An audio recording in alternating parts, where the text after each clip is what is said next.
Hey everybody, this is Nina with Budget Yarn Reviews. This video is an update on the Ultimate Acrylic Yarn Comparison. I've got all these swatches that I'm sure you already know about, and I have been washing them. I send them through my laundry, just like my socks. I don't put them in a garment bag. I don't do anything special. I don't do a machine wash gentle. I go ahead and toss them in the dryer. Basically, I am ignoring any special care instructions if it says do not tumble dry or machine wash gentle, anything like that. And the reason why I do this is because I want to sort of get a preview as to how the yarn will hold up in a large project. I'm trying to simulate, years of washing and everything. And so far, I think this is working pretty good. All of these here, or most of them, not all of them, have been through the wash about 7 times now, and you're starting to begin to see the fuzz and the wear and everything, and on some, but not on others. So it is kind of looking like it's going to be a good test of durability. So I'm going to show you some. I'm going to try and group these by type here, because I feel like that's an important part of this is, comparing value yarn to value yarn, higher priced yarns to higher priced yarns. Oh, there's another value. Okay. Anyway, before I start all of these, I'm going to show you the one that has been washed more than everyone else. This is my swatch of Casey Smooth, the Knit and Crochet Smooth from Joann. This one has been washed 12 times instead of 6 or 7 times like the other ones. Because I started this swatch a lot sooner before I even thought about comparing acrylic yarns. And this yarn you're not supposed to send through the dryer at all. It's supposed to decrease the lifespan of it, but it's actually looking pretty good after Sophie washes. Still got that nice drape, so Joann has this on sale right now as of the filming of this video for 40% off, and I bought more because I like the way it's holding up so far. But anyway, so that's that one. Let's start with the value yarns. So the value yarns, or what I am considering the value yarns, are Caron 1 pound, which is this blue guy, Big Twist Value, the green one, Loops and Threads Impeccable, the red one, and Hobby Lobby's I Love This Yarn, the blue one. So with my desk as a backdrop here, you can see some of the fuzz along the edge, especially on these two, the 1 pound and the Big Twist Value. And I'm going to put a piece of paper behind these two because they're darker, so there's more contrast and it's easier to see.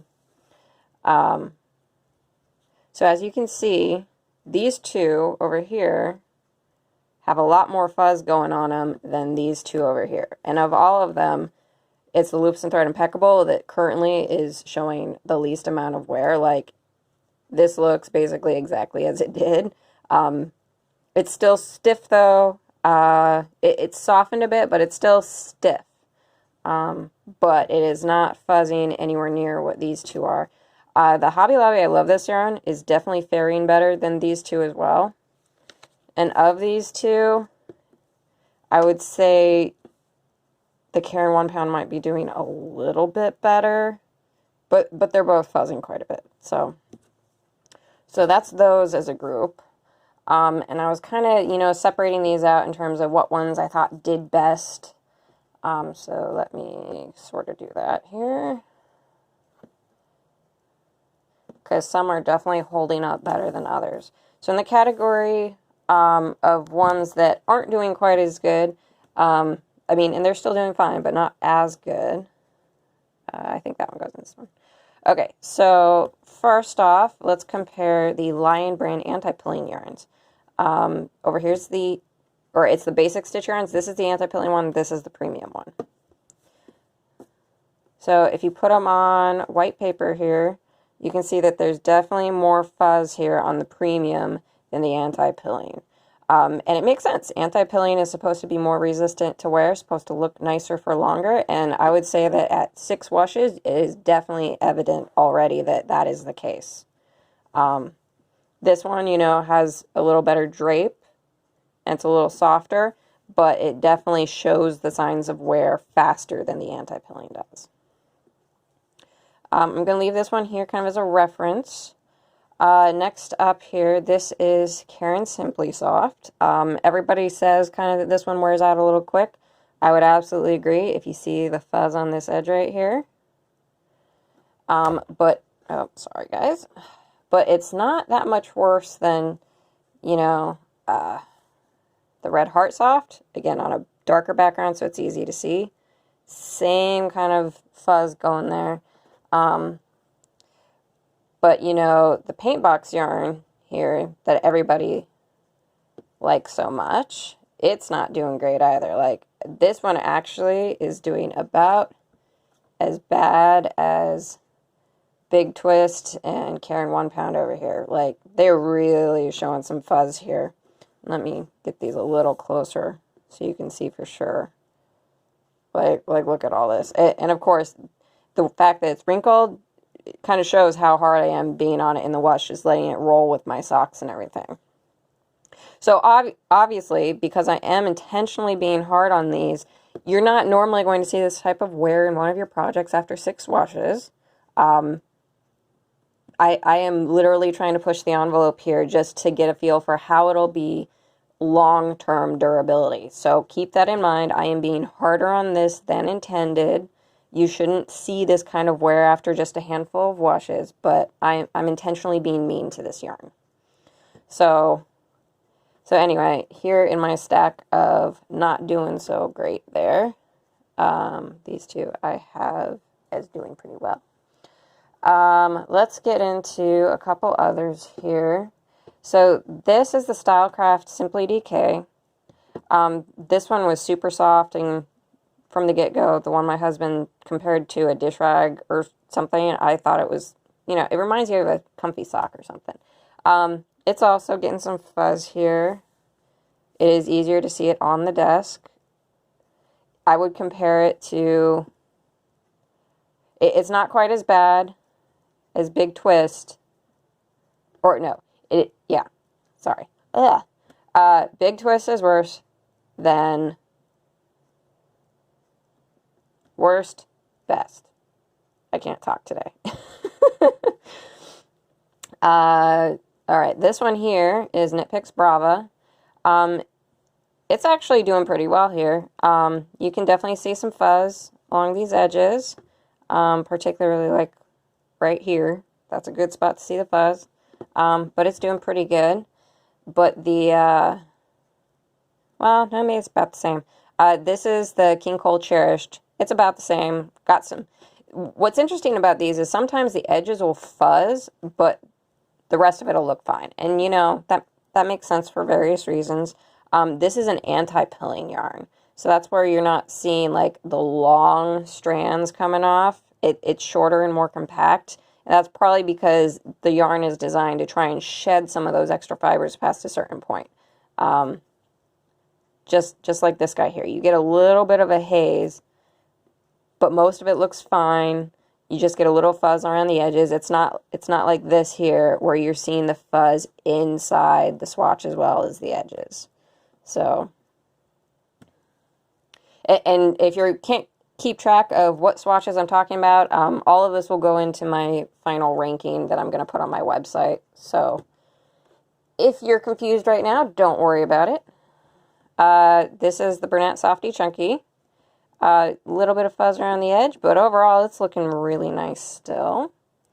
This stack here is the other ones that are looking really nice. So this is the Cascade Yarns North Shore. This was the one that felt like cotton. It softened up in the wash so much, and it's looking really nice still. Like, a little bit of fuzz, nothing major, but see how crisp this still is? Like, this looks nice. The other one that looks nice, this is the Loops and Threads Joy DK. Very, very faint fuzz on this one. And this one is an anti-pilling yarn.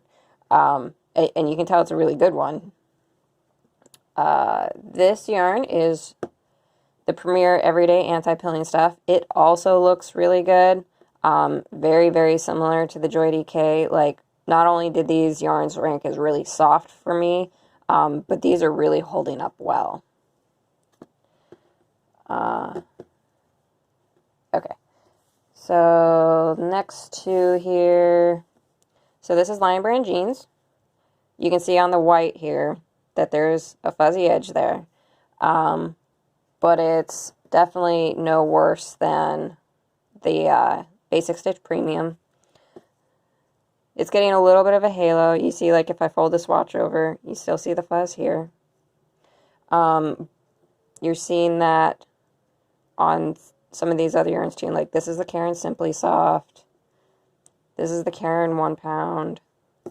You're not seeing it, though, on this is the Loops and Thread Impeccable. Like, that is still very defined. Not seeing it anywhere near as much, but a little bit on the Hobby I Love This yarn. Don't see it at all on the Cascade North Shore or on the Joy DK. So anyway, those are all doing pretty well. This is the, I still haven't looked this up. I'm a bad person. The Schachenmeyer Soft and Easy. This one's holding up pretty good too. Really impressed with this one. This is the low pill acrylic fiber. They don't actually call it anti-pilling, they call it low pilling, and maybe that's just, you know, different regulations in Germany versus the US, but so this one's holding up well. This is the Willow Yarns Wash. This one's holding up incredibly well. Like, it's better than the Hobby I Love This yarn. But not quite as good as Impeccable, but it's so much softer than Impeccable. Like, very, very little fuzz here. This is also an anti-pilling yarn. Since I started doing these videos, I have learned something about this yarn. I ordered 2 skeins of it. And one of the skeins that I got came, and it said it was made in China on it, and one of them said it was made in Turkey. This one was the one made in Turkey. This one's really, really nice. I need to swatch up the one made in China because I'm not sure if the quality is the same, and I'm not sure which one they're currently making still. So that's kind of a caveat on this one. This made in Turkey one, though, is amazing. Like, this is really nice. Okay, so I've shown you all of them now, but let me kind of just give you another comparison of, like, the ones that are doing really well here to the ones that aren't doing well, just side by side, so you can see exactly how drastic the difference is. Like, these have crisp edges still. These are showing fuzz. They're showing fuzz inside the swatches, whereas there's no fuzzing inside these swatches. So, in terms of durability, there is definitely a difference here, even among the value yarns. I mean, again, this is Impeccable, and this is Caron 1 pound. Very, very different. I really wanted to love this Big Twist yarn, the Big Twist value, because it's so soft. But if you compare it to Loops and Threads Impeccable too, one's clearly fuzzing more. And I kind of feel bad because I started using this one on a baby blanket for my sister. And after seeing this, I'm like, oh no, this baby blanket that I hoped would be an heirloom, it might not look good for very long. So we'll see. Again, this is only 6 washes in. Tomorrow's laundry day, so I'll be doing a couple more. And I'll be, you know, taking pictures and everything to document this at every point along the way. I took pictures exactly at 5 washes. I'll take pictures again at 10 and 15. I'll be doing these videos periodically too, so you can see exactly what the differences are. So then you can decide whether or not you want to balance durability with softness, prioritize what's most important to you, because obviously for things like an heirloom project, like a baby blanket, you might want to choose higher quality over softness. But if you're making a baby sweater your baby's only going to wear for 6 months, you want to choose softness over durability. Things like that. So I hope this video was really helpful for you to see what all these yarns look like, how they're wearing. Stay tuned for more videos, and if you have any questions, please add them below and I'll try and answer what I can. Thanks for watching. Till next time.